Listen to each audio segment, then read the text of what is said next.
ruthless alien empire prepared a brutal pain-based invasion of Earth, they scanned one human child to find our greatest weakness.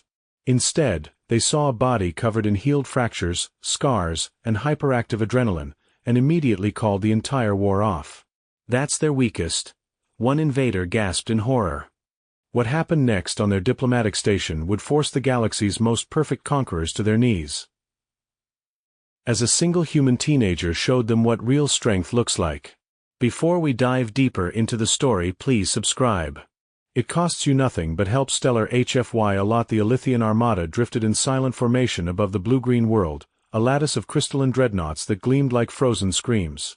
Supreme Overlord Varakael stood on the command dais of the flagship Purity's Edge, his six-fingered hands clasped behind his back. His species had perfected existence, bodies engineered to feel no unnecessary pain, minds sharpened to a razor's edge of logic, societies free of the chaotic imperfections that plagued lesser life. For 3 cycles they had studied Earth from afar. Humans were primitive, emotional, fragile. Their invasion would not be one of plasma or railguns. No. The Elythians had mastered the art of weaponized agony. Neural lances that turned every nerve into liquid fire. Atmospheric projectors that made bones feel as if they were shattering from within. Pain was the ultimate conqueror. Break the will, and the species knelt. Baseline metric required, Varakael intoned, voice smooth as polished obsidian. We must calibrate the lances to their weakest specimen. Select a juvenile. Their young are always the softest. A stealth probe slipped from the Purity's Edge, invisible against the night sky of a quiet Midwestern town. It found its target in a suburban backyard, a 10-year-old boy named Tommy Harper, kicking a soccer ball alone under the streetlight. Scars already marked his knees. The probe locked on, flooding the command deck with holographic data. The medical scanner hummed to life. Bones lit up first, ghostly white against the blue field. Varakael's compound eyes narrowed. Multiple healed fractures. Radius, ulna, clavicle, femur. All within the last 4 orbital cycles. The analysts murmured. One fracture could be accident. This many? Systematic abuse? The hologram rotated. Dense scar tissue bloomed across the boy's skin like battle maps. Ligaments showed microtears, reknit stronger. Adrenal glands glowed crimson, hyperactive, oversized, flooded with constant readiness. Tommy laughed at something in his earbud, oblivious, and rubbed a fresh bruise on his elbow. The probe recorded his heart rate spiking during a sudden sprint, then stabilizing as if pain were background noise. Subject reports that hurt but it's fine after impact, the AI translated from intercepted comms. He is smiling. Varakael felt the first tremor of unease ripple through the deck. Zoom on neural response. The hologram flared. Dopamine and endorphins surged where agony should have paralyzed. The boy's body treated catastrophic trauma as data. A recreational learning curve. A junior tactician, Sub-Overlord KLWS, stepped forward. My lord. This is their weakest? If a juvenile endures repeated skeletal failure and emerges laughing, silence. Varakael's voice cracked like ice. But the data kept pouring in. School records the probe had sliced from unsecured networks, broken arm from falling off a bike at age 7, rebroken and set wrong on purpose to toughen up. Concussion from a backyard tackle. Stitches from a dog bite he refused to cry over. The hologram now showed a living archive of violence willingly embraced. The entire bridge had gone deathly still. No one dared breathe. Varakael's perfect, unscarred skin suddenly felt vulnerable. He stared at the child now sitting on the grass, examining a scraped palm with clinical curiosity. Tommy grinned at the blood, wiped it on his shorts, and kept playing. That's their weakest. Kael'sis whispered, horror thickening his voice. Varakael's mandibles clicked once. The invasion calculus shattered in his mind. If the young were this resilient, what would the adults endure? What kind of species turned their own broken bodies into badges of honor? He raised a trembling hand. Halt all weapon priming. Recall the lances. The war is off. Gasps rippled across the deck. An empire built on flawless supremacy had just glimpsed something it could not compute. But Vera Kal was no fool. Fear could be studied. Initiate first contact protocol under the guise of cultural exchange. We will observe these monsters up close, and we will learn why they refuse to break. Far below, Tommy Harper looked up at the stars, unaware that an entire invasion fleet had just blinked. The probe retracted. The Armada's lights dimmed to standby. And in the command logs, a single new directive glowed red: study the humans. Before they decide, we are the ones who break. The decision spread like frost across the fleet. Within hours, every dreadnought received the recall order.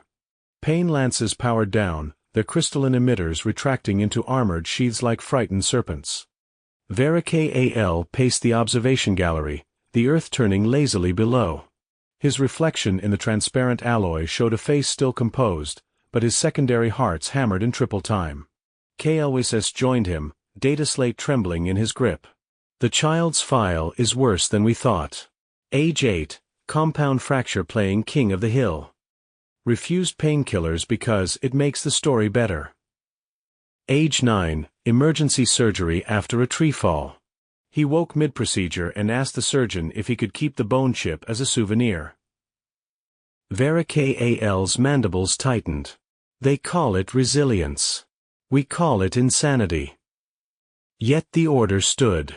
The Purity's Edge would host the first exchange on the neutral orbital platform Harmony's Veil, a gleaming ring station built for diplomacy none of the Elythians had ever truly believed in. Human delegates were already en route: scientists, athletes, a handful of youths chosen for youth ambassador programs. Among them, 14-year-old Ethan Reyes, selected because his profile matched Tommy Harper's in one terrifying metric: documented history of extreme physical trauma survived with unnerving calm. The first meeting was scheduled in the central atrium. Elythian dignitaries waited in perfect formation, skin shimmering with anti-anxiety pheromones. When the human shuttle docked, the air recyclers seemed to choke. Ethan stepped through the airlock first, tall for his age, wiry, a faint limp from an old soccer injury that had never quite healed right. A thin scar traced his jawline like lightning. He smiled at the assembled aliens, easy and unafraid. Vera Kal forced his voice steady. Welcome, representatives of Earth. We seek mutual understanding. Ethan's gaze swept the room, landing on the medical scanners subtly embedded in every pillar. He knew. They all knew. This wasn't diplomacy. It was dissection. Over the next cycle, tension coiled tighter. Elythian observers watched humans casually share stories that should have induced catatonia. A diplomat described childbirth: felt like my insides were being ripped out, but worth it.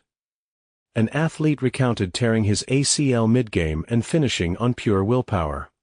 Ethan himself, during a private tour, pointed to his scarred knuckles. Boxing. Broke my hand 3 times.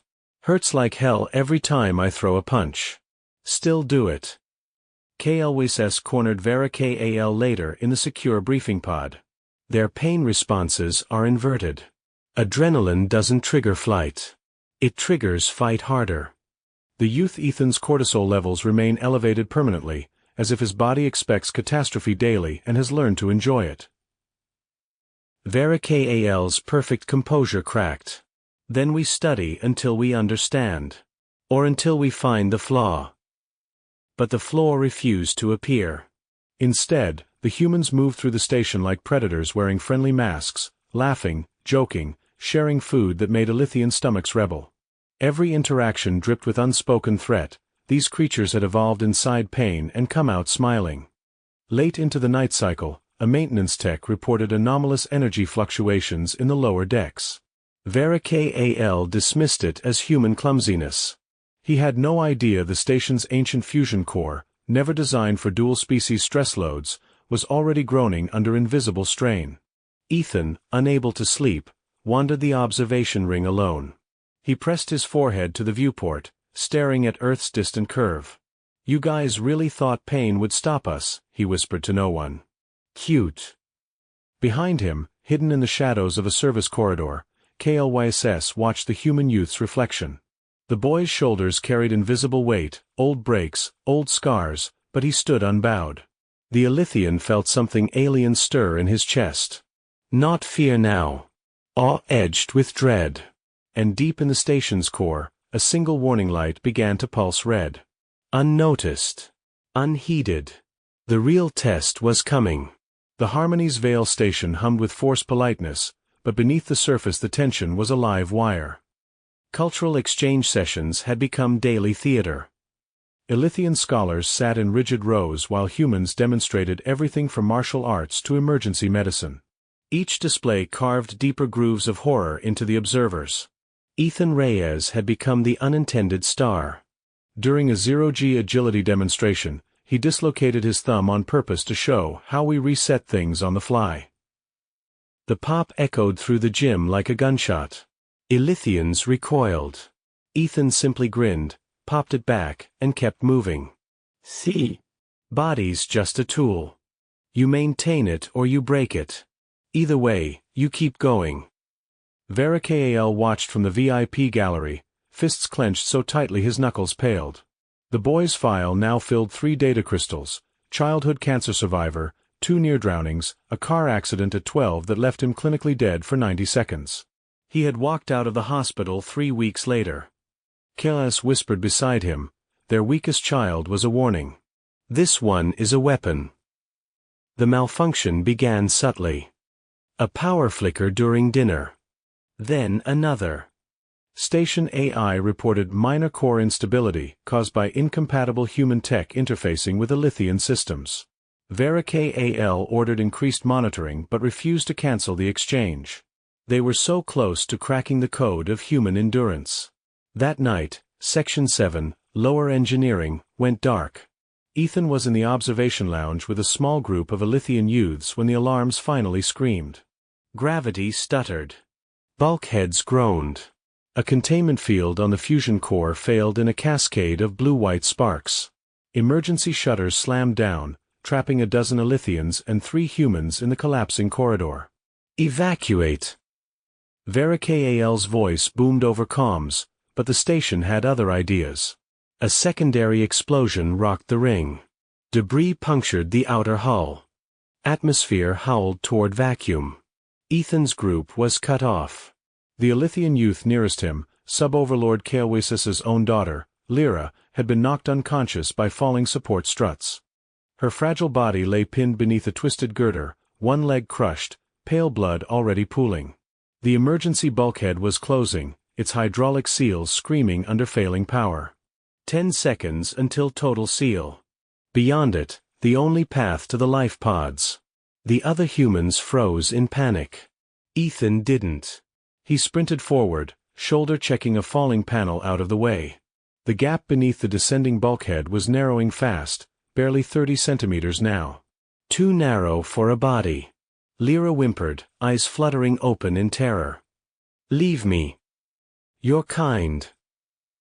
You survive anything. Ethan dropped to the deck. Not today. He took a single breath, then deliberately slammed his left shoulder into the jagged edge of the bulkhead frame. The joint dislocated with a wet crack that echoed over the alarms. Pain exploded white-hot across his vision. He didn't scream. He grinned through it, teeth bloody from biting his lip. Adrenaline surged like rocket fuel. Hyperactive glands he'd been born with flooded his system. The world narrowed to tunnel vision and raw will. He wriggled through the shrinking gap, dislocated arm trailing uselessly, skin tearing on razor-sharp metal. Blood slicked the floor. Behind him, the bulkhead continued its inexorable descent. It would crush him if he hesitated. He reached Lyra, grabbed her with his good arm, and pulled. The girder shifted just enough. Her leg came free with a sickening grind of bone. She screamed. Ethan didn't stop. He dragged her back toward the gap, using his own body as a wedge to keep the bulkhead from sealing completely. "Geo!" he roared at the other Elythians on the safe side. They hesitated, eyes wide with disbelief at the human who had just chosen agony. The bulkhead pressed down on Ethan's back. Ribs creaked. Something popped in his spine. He locked eyes with Lyra. "I've had worse. Move." She crawled through. The others followed in stunned silence. Ethan was last. The bulkhead scraped down his back, peeling skin and muscle. He felt vertebrae grind. The pain was biblical. But the adrenaline sang louder. He shoved himself through with a final, guttural shout, collapsing on the other side just as the seal slammed shut. Blood pooled beneath him. His left arm hung at a grotesque angle. Yet he looked up at the horrified Elythians and managed a shaky thumbs up with his good hand. "See," he rasped. "We break. We heal. We keep going. For each other." Alarms wailed. Rescue teams converged. But in that blood-slick corridor, the war that had never truly begun died forever. Chaos swallowed the Harmony's veil like a living beast. The fusion core's cascade failure had breached 3 more containment rings. Emergency klaxons screamed in alien frequencies that clawed at human eardrums. Gravity plates flickered wildly, slamming survivors against bulkheads one moment and lifting them into weightless terror the next. Vera Kal staggered onto the command bridge, his flawless exoskeleton now streaked with emergency foam from a ruptured overhead conduit. "Status," he roared. The tactical hologram painted a nightmare. Red damage markers crawled across the station's ring like spreading blood. Section 7 was lost. Sections 8 through 12 were venting atmosphere. Over 40 Elythians trapped. 3 humans still unaccounted for besides Ethan's group. The AI's calm voice fractured under overload, core temperature critical. Manual override required in 47 minutes or total structural collapse. Chaos burst in, pale blood crusting his side. "My lord, Lyra is alive. The human. Ethan." He tore himself apart to save her. Dislocated his own shoulder. Crawled through a closing death trap with his spine nearly severed. He is still moving. Vera Kal's compound eyes locked on the feed. There was Ethan in the emergency corridor, one arm hanging useless, blood soaking his torn shirt, yet directing dazed Elythian survivors toward a service ladder. His face was a mask of sweat and determination. Every breath looked like fire, but he never stopped. "How?" Vera Kal whispered. "Their biology should have shut down." A new alarm spiked. Deck 14, Life Support Nexus, began losing pressure. A human diplomat, Dr. Maria Soto, was trapped inside with 2 Elythian engineers. The outer hatch had warped.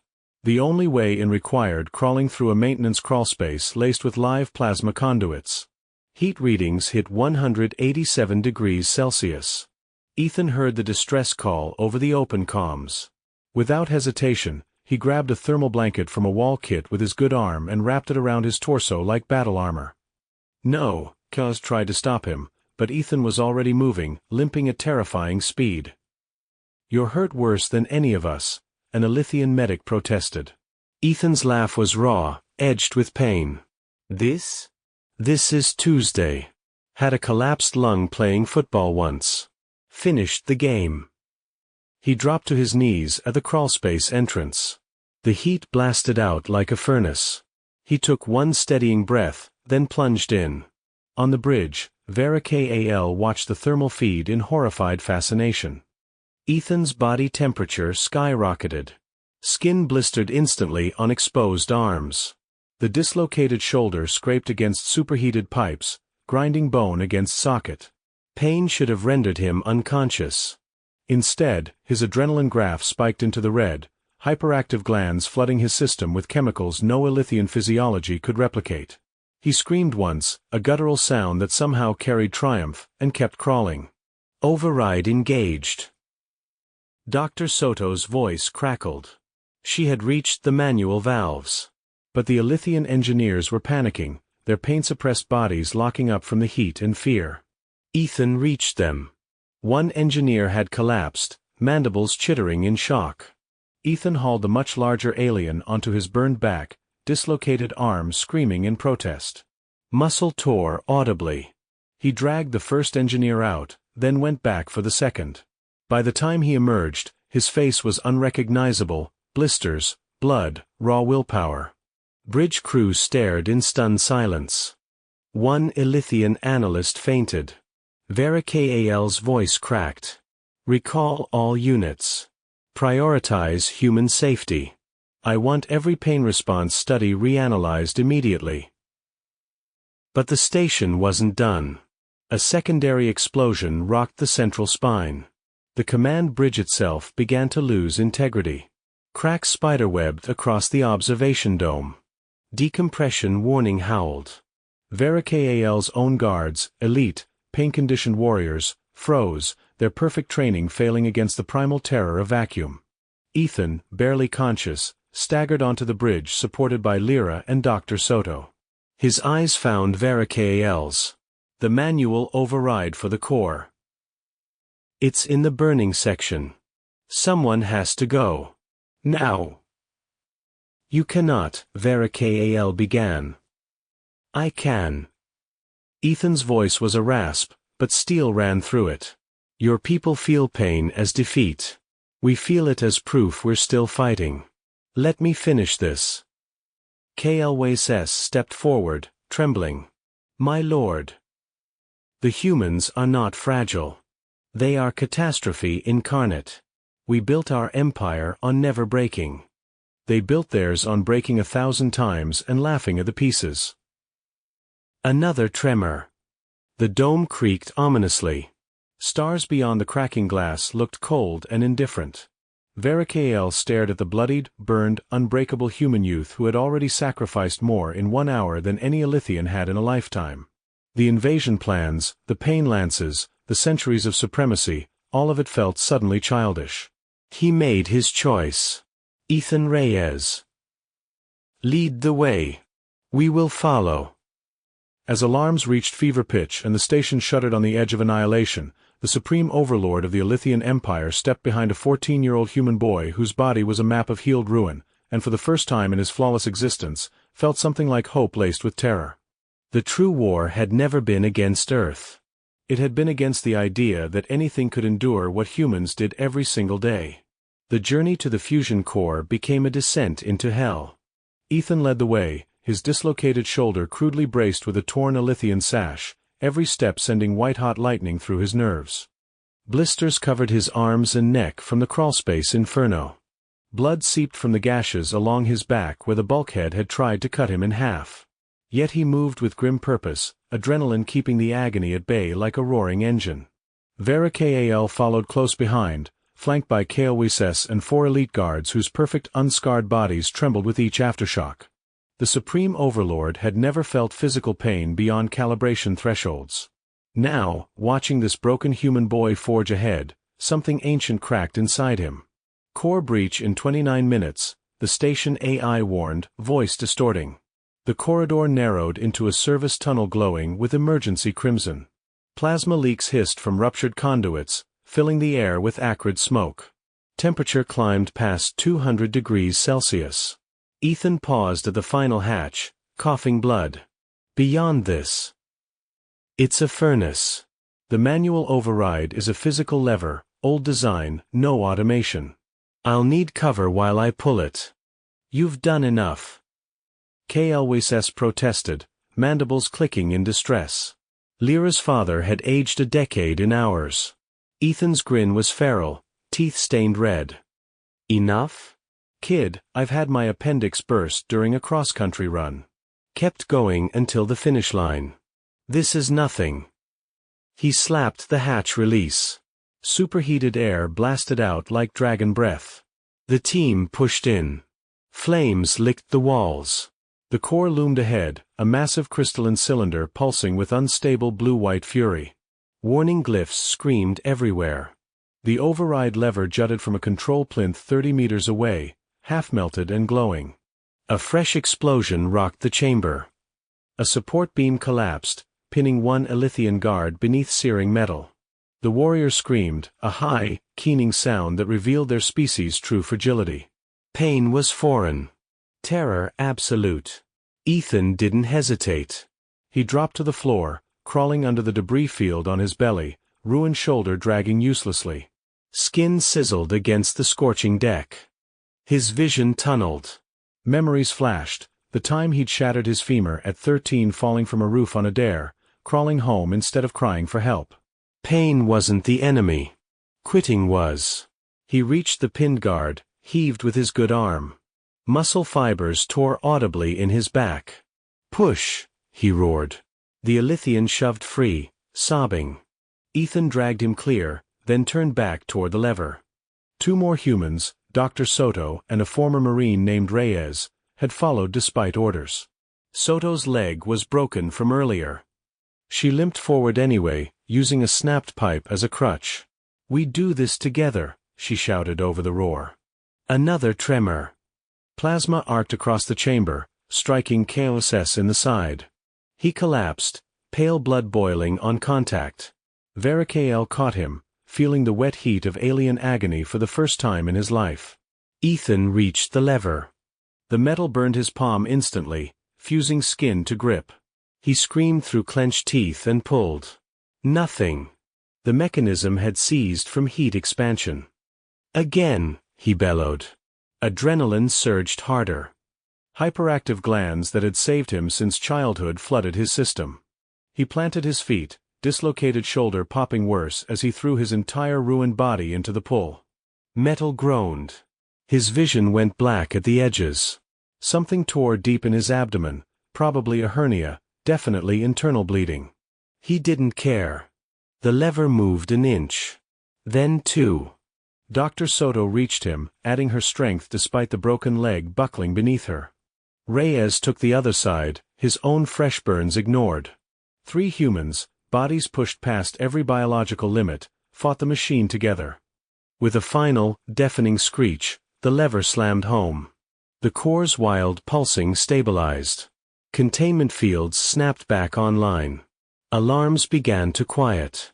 But victory demanded its price. Ethan collapsed first, coughing bright arterial blood. His body had finally reached its edge, multiple fractures re-aggravated, internal hemorrhaging, third-degree burns covering 30% of his skin. He lay there smiling weakly as the chamber cooled. Varikael knelt beside him, compound eyes wide with something like reverence. "Why? You owe us nothing. We came to conquer you." Ethan rasped a laugh that turned into a wet cough. "Because. That's what we do. Break. Heal. Protect. Even aliens." His eyes found Lyra, who had crawled in behind her father despite her crushed leg. She clutched Ethan's burned hand, tears streaming. In the medical bay hours later, as regeneration tanks hummed and pain suppressants failed to fully dull Ethan's nerves, Lyra sat beside his bed. "Your people. You treat agony like a teacher. We treat it like death." Ethan squeezed her fingers, voice hoarse but steady. "Pain means you're still alive. Still fighting. That's the secret your scanners missed. We're not weak. We're unbreakable because we choose to be." Varikael watched from the observation window, the weight of his empire's hubris crushing him. The station was saved. But the Elythian worldview lay in ruins. The real invasion, the one against human resilience, had been over before it began. The Harmony's veil hung battered in orbit, its once pristine rings scarred by fire and decompression, a monument to fragile supremacy shattered. Emergency bulkheads still groaned under stress as repair drones swarmed like metallic insects. In the central medical atrium, the air tasted of ozone, blood, and something new, defeat laced with awe. Varikael stood motionless before the regeneration tank where Ethan Reyes floated, his body a battlefield of fresh scars overlaying old ones. The boy's shoulder had been forcibly reset. Internal bleeding stabilized. Burns covered his torso in weeping sheets. Yet Ethan's eyes remained open, alert, fierce. Monitors showed adrenaline levels still elevated, as if his body refused to accept peace. "You should be dead," Varikael said quietly, mandibles barely moving. 17 separate trauma events in under 2 hours. Any Elythian would have entered voluntary neural shutdown. Ethan's voice crackled through the tank's comm. "We don't shut down. We adapt. That's what your scan missed on that kid back home." He managed a weak smile. Tommy probably skinned his knee today and laughed about it. KLYSS approached, supporting Lyra on a hovercrutch. Her leg was encased in rapid heal gel, but the emotional fracture ran deeper. She reached out and pressed her palm against the tank glass. You tore yourself open for me. For all of us. Why keep fighting when your body begged you to stop? Ethan's gaze softened. Because stopping means someone else pays the price. We learned that young, on playgrounds, in accidents, in wars we fought against ourselves. Pain isn't the end. It's the forge.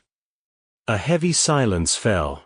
Across the atrium, surviving Elythian crew watched the humans moving among the wounded. Dr. Soto, leg in a splint, was calmly directing medbots with one hand while joking through her own agony. The Marine, Reyes, refused painkillers entirely, claiming they dulled the victory high. Vera Kal's compound eyes flickered with inner storm. Decades of flawless doctrine crumbled. The pain-based invasion strategy, centuries in refinement, now seemed laughably naive. These creatures didn't just endure agony. They weaponized it. They loved the fight it represented. Supreme Overlord, the fleet comms officer interrupted, voice strained. The Armada awaits your final order. Pain lances remain primed on all dreadnoughts. One command and Earth burns. Vera Kal turned slowly. Every officer on the bridge feed watched him, tension thick enough to crush hull plating. This was the moment. Empire or extinction. He looked back at Ethan. The human youth met his stare without flinching, even suspended in healing fluid, body ruined yet spirit blazing. The Overlord's voice carried across every ship in the fleet. Stand down all weapons. Recall the Armada. The invasion is cancelled, permanently. Initiate full diplomatic protocols. We come not as conquerors, but as petitioners. Gasps rippled through comms. Some officers collapsed. Others simply stared, mandibles slack. KLYSS stepped closer. My lord. Our entire civilization is built on the certainty that perfection cannot be challenged. What now? Vera Kal placed a six-fingered hand on the tank. Now we learn. True strength was never the absence of scars. It is the will to accumulate them and still reach for another's hand in the fire. His voice cracked with rare emotion. Humanity has humbled us. And in doing so, may have saved us from our own stagnation.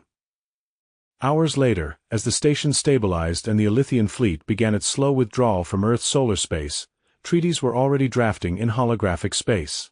Cultural exchange became mutual study. Elythian healers requested human pain management techniques, not to eliminate suffering, but to understand its power. Human ambassadors were invited to the homeworld, where children would hear stories of the boy who dislocated his own arm to save an alien princess. In the quiet observation gallery, Ethan, now bandaged and limping, stood with Lyra and Vera Kal, watching Earth turn below. Dawn light painted the planet in gold and blue. You scanned our weakest, Ethan said softly, and found our strongest trait instead. Vera Kal bowed his head, an unprecedented gesture. We sought vulnerability. We discovered unbreakable will. The war we planned would have failed spectacularly. You would have laughed through every torment and risen stronger. Lyra squeezed Ethan's good hand. Stay with us? Teach us. Ethan chuckled, wincing at the pull on fresh stitches. Only if you promise to stop being so scared of a little pain. Break a bone or two. Builds character. Far below on Earth, in that same quiet Midwestern backyard, 10-year-old Tommy Harper kicked his soccer ball under the stars. A fresh scrape stung his knee. He grinned, wiped the blood on his shorts, and kept playing, completely unaware that his carefree resilience had rewritten galactic history. The Elythian Armada vanished into the void, not in retreat, but transformed. What began as conquest ended in alliance. Humanity didn't win through superior technology or flawless bodies. They won because they refused to break alone, and turned every fracture into fuel. Subscribe.